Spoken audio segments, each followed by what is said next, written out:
Selamat siang, Mas Jose. Ya, Bu Madina mengingat bahwa berkaitan dengan amnesti ini harus transparan begitu ya. Bagaimana nanti berkaitan dengan partisipasi publik ataupun ormas berkaitan dengan transparansi daripada proses amnesti ini atau mungkin pihak-pihak yang mendapat amnesti tersebut, Bu Madina?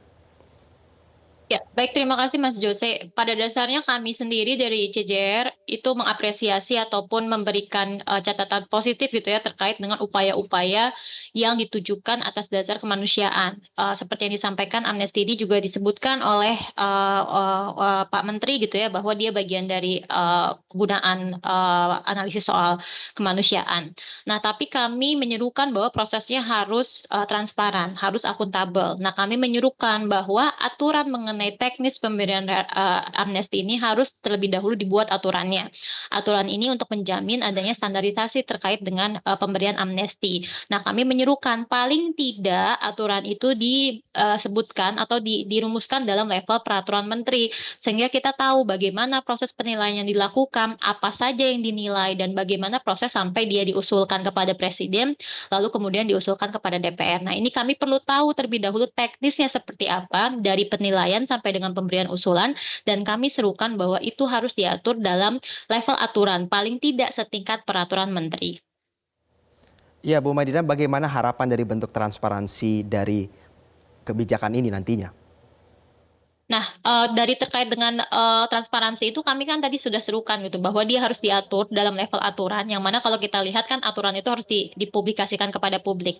Nah, kami mendorong bahwa ada aturan di level peraturan menteri untuk menjelaskan teknis pemberian amnesti bagi 44.000 narapidana yang akan diberikan amnesti tersebut. Nah, terkait dengan kontennya kami juga menyerukan bahwa proses penilaian untuk pemberian amnesti itu harus berdasarkan proses pembinaan saat ini. Yang mana indikator penilaian terkait dengan pembinaan bagi orang-orang di dalam rutan dan lapas itu tidak hanya berkaitan dengan aspek penegakan hukum, tapi di situ dinilai juga aspek psikososialnya, aspek bagaimana pembinaannya dia terkait dengan hubungannya dia dengan sesama penghuni di rutan dan lapas, dan juga bagaimana hubungannya dia ketika nantinya dikeluarkan dalam pemenjaraan. Misalnya kehidupan keluarganya, kehidupan ketetanggaannya dengan tetangganya, dan bagaimana mencegah dia untuk tidak lagi melakukan tindak pidana. Nah, kami ingin faktor-faktor penilaian tersebut masuk di dalam proses penilaian ketika memberikan amnesti. Nah, hal tersebut bisa diatur ketika hal tersebut bisa dimulai ketika ada aturan yang bisa diakses oleh publik mengenai teknis amnesti tersebut. Nah, kami mendorong bentuk keakuntabilitas tersebut adalah dengan pemerintah terlebih dahulu buat aturan selevel peraturan menteri tentang teknis pemberian amnesti massal terhadap 44.000 narapidana tersebut sehingga kami bisa kritis ini di aturan tersebut sudah tepatkah atau belum indikator-indikator penilaian yang diberikan dan bagaimana proses pemberiannya diberikan dan bagaimana menjamin hak-haknya untuk apa? Untuk bisa dijamin bahwa amnesti ini tidak dilakukan secara diskriminatif, tidak menguntungkan pihak-pihak tertentu yang tidak masuk dalam kriteria untuk diberikan amnesti, begitu. Ya, berbicara mengenai penilaian Bu Madina, ada beberapa kriteria kan seperti mereka yang terjerat pasal Undang-Undang ITE, adapun juga yang mengalami sejumlah sakit baik itu HIV/AIDS dan juga isu-isu soal kasus-kasus ringan di Papua. Sudahkah kriteria-kriteria ini dikatakan tepat untuk tergolong mendapatkan amnesti? Ya, kriteria awalnya sebenarnya kami tidak cukup menyepakati gitu ya bahwa pertama kriterianya adalah soal pengguna narkotika. Disebutkan bahwa pengguna narkotika yang seharusnya direhabilitasi. Nah, ide terkait dengan penghindaran pemenjaraan bagi pengguna narkotika untuk kepentingan pribadi kami juga sudah serukan. Jadi sebenarnya ide soal amnesti atau grasi massal terkait dengan pengguna narkotika itu sudah pernah disebutkan digaungkan oleh permintaan presiden yang lalu.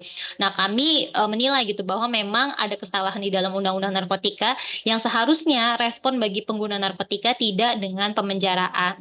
Nah, kami menyepakati kriteria tersebut untuk diberikan amnesti. Nah, tapi untuk menjamin keadilan, maka ke depannya pengguna narkotika itu harus tidak dikirim ke pemenjaraan. Nah, ini harus direspon dengan respon legislasi. Saat ini pemerintah juga dalam proses revisi undang-undang narkotika, maka ke depannya ketika nantinya pemerintah membahas revisi undang-undang narkotika harus melihat praktik yang mau dilakukan yaitu dengan amnesti ini harus dilihat bahwa di revisi undang-undang narkotika harusnya tidak ada lagi kriminalisasi atau penghukuman bagi pengguna narkotika karena yang sekarang saja sudah diberlakukan si amnesti. Itu yang pertama. Lalu kemudian kriteria yang kedua yaitu untuk kasus-kasus kecil waktu itu disebutkan oleh Pak Menteri gitu ya bahwa untuk kasus-kasus penghinaan kepala negara. Nah, saya menangkap poin baik gitu ya bahwa mungkin presiden ngerasa nggak perlu dibela dengan instrumen hukum pidana. Nah, dengan demikian kami juga menyepakati gitu ya bahwa harusnya dihapuskan pemidanaannya untuk pelaku-pelaku penghinaan kepala negara.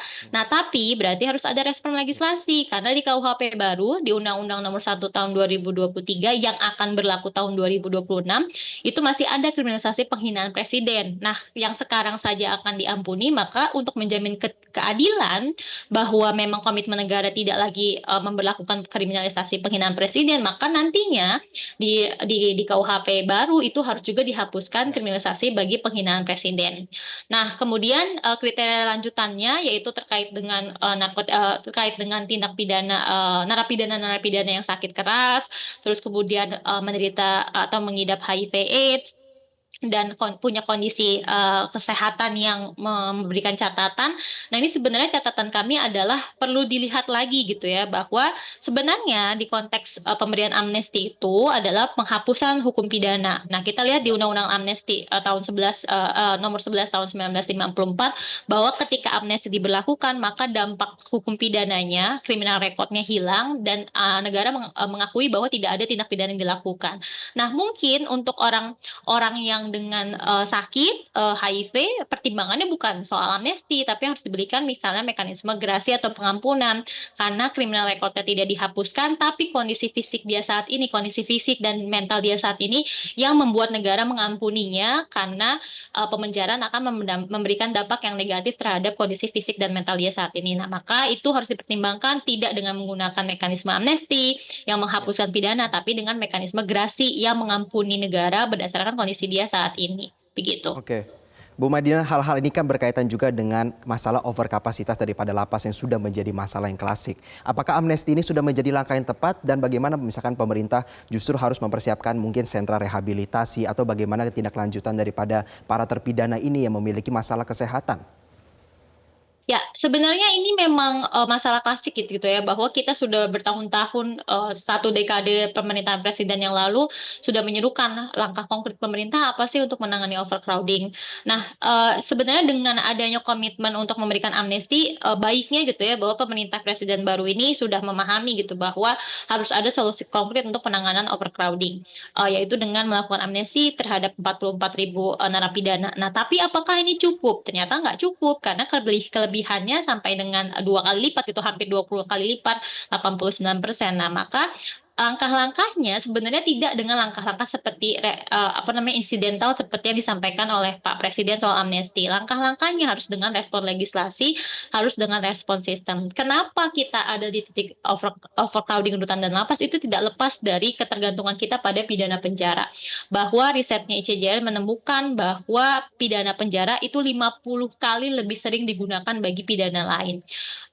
Dan sistemnya kita tidak memperkuat penggunaan alternatif pemidanaan non pemenjaraan. Nah, KUHP baru saat ini yang akan berlaku pada 2026 itu memperkenalkan beberapa bentuk pidana selain pidana penjara, misalnya pidana pengawasan, pidana kerja sosial, lalu kemudian juga ada pidana denda. Nah, ini harus dipersiapkan implementasinya secara kuat sehingga respon-respon terhadap kondisi overcrowding itu tidak lagi insidental seperti yang saat ini diambil, tapi direspon dengan membangun sistem yang tidak lagi bergantung pada penggunaan pidana penjara. Nah, spesifik terkait dengan penggunaan narkotika, saya juga perlu tekankan gitu ya bahwa sistem peradilan pidana kita mayoritas adalah berasal dari tindak pidana narkotika. Dari tindak pidana narkotika itu juga mayoritas adalah pengguna narkotika. Nah, ini kita perlu refleksikan ulang, apakah saat ini treatment kita atau perlakuan kita sudah tepat bagi pengguna narkotika. Nah, opsinya yang dihadirkan oleh Pak Menteri Koordinator itu hanya menyebutkan soal bahwa perlu pengguna narkotika harus diberlakukan rehabilitasi. Nah, berdasarkan penelitian kami yang juga dilaporkan oleh Laporan Narkotika Dunia, ternyata tidak semua pengguna narkotika itu harus ditempatkan di tempat rehabilitasi. Tidak semua pengguna narkotika itu butuh rehabilitasi dan ditempatkan di lembaga.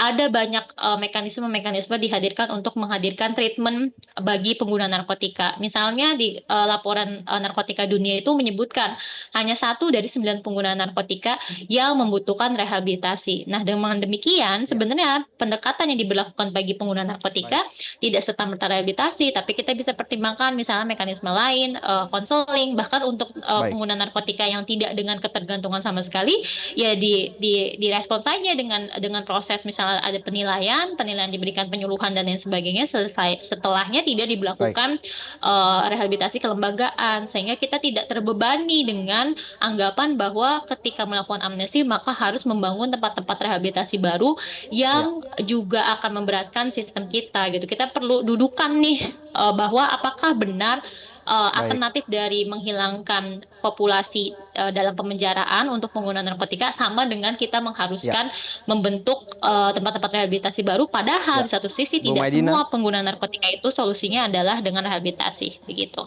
baik Bu Maidina, terakhir singkat saja bagaimana nanti kan peran daripada ICJR berkaitan juga dengan pengawasan supaya amnesti ini tidak disalahgunakan dan berlangsung transparan. Betul. Nah, kami juga ya menyerukan gitu ya bahwa ini harus diatur dalam level aturan, paling tidak peraturan menteri, dan kami menunggu paparan dari pemerintah bagaimana sebenarnya asesmen atau penilaian itu diberikan untuk merekomendasikan seseorang untuk dapat amnesti, dan kriteria tadi sudah kami sepakati gitu ya, bisa kami lihat gitu bahwa ada kriteria yang ajak, sehingga kriteria tersebut harapannya tidak di-extend untuk tindak pidana tertentu yang akhirnya menghadirkan praktik-praktik transaksional ataupun menghadirkan praktik-praktik diskriminatif bagi narapidana di dalam rutan dan lapas saat ini. Baik, terima kasih Deputi Direktur ICJR Maidina Rahmawati telah bergabung bersama kami siang hari ini. Semoga implementasi daripada amnesti ini betul-betul menjawab masalah begitu ya. Terima kasih Bu Maidina atas kesempatan waktunya. Jelajahi cara baru mendapatkan informasi. Download Metro TV Extend sekarang.